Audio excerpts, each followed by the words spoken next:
নমস্কার বন্ধুরা, আমাদের অ্যাডেনিয়াম গাছগুলোতে কিন্তু ম্যাক্সিমাম পাতা ঝরে গেছে। এরা এই সময় ডরমেন্সি যেটা বলি, পাতাগুলোকে ঝরিয়ে দিচ্ছে এবং ফুল তেমন একটা আর ফুটছে না। সেখানে আমার একটি গাছে দুটো বীজ তৈরি হচ্ছে, আমি বীজটা তৈরি করার জন্য রাখছি, আর একটি গাছে ফুল ফুটছে।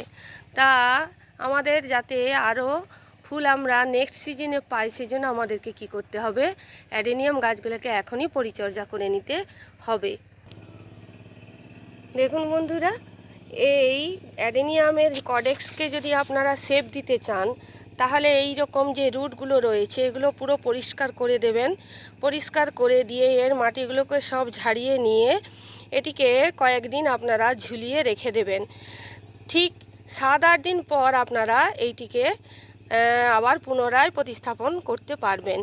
এবং যেই জায়গাগুলোয় আপনারা কাটবেন সেই জায়গাগুলোতে ফাঙ্গিসাইড কিন্তু লাগিয়ে দেবেন। আমার কাছে ব্লাইটক্স আছে, আমি ব্লাইটক্স লাগিয়ে দেব। আপনারা সাব পাউডার থাকলেও লাগিয়ে দিতে পারেন। দেখতে থাকুন আমি কিভাবে এই কাজটি করতেছি, তারপর আমি আপনাদের কাছে ফিরে আসি। আমার অনেক দিন হয়ে গেল যে আমি এগুলো অ্যাডেনিয়ামগুলো তুলেছিলাম, সেগুলোকে আমি ফাঙ্গিসাইডে ডুবিয়ে কিছুটা শুকনো করে নিয়েছি। এইবার এইগুলোকে পটিং করে দিচ্ছি। দেখুন, আমি আমার নিজের হাতে তৈরি করা একটা গামলি, যেটা আমি কাপড় সিমেন্টে তৈরি করেছি, সেটিতে আমি ড্রেনেজ সিস্টেম করেছি থার্মোকল দিয়ে।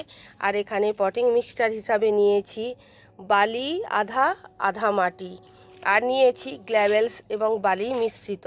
তার সঙ্গে নিয়েছি ভার্মিকম্পোস্ট, শিংকুচি আর নিমখোল। এইগুলি দিয়েই আমি এটাকে মাখিয়ে এখানে আমি পটিং করব। ফিরে আসছি, মাখিয়ে পটিং করছি। তারপর দেখুন বন্ধুরা, আমি পটিং করে দিয়েছি।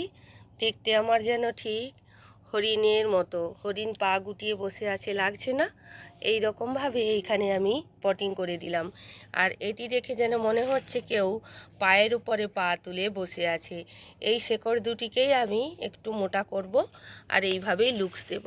তা আমি তো এই রকমভাবে পটিং করে নিচ্ছি আমার অ্যাডেনিয়ামগুলোকে একটু একটু করে। আপনারাও এবার শুরু করে দিন আপনাদের অ্যাডেনিয়ামগুলোকে নেক্সট সিজনের জন্য তৈরি করা।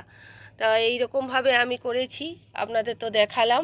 এখনও আমার ওইখানে পট সিড পাকতে এখনও দেরি আছে বলে ওটাকে করা হয়নি, ওটাকেও করে নেব।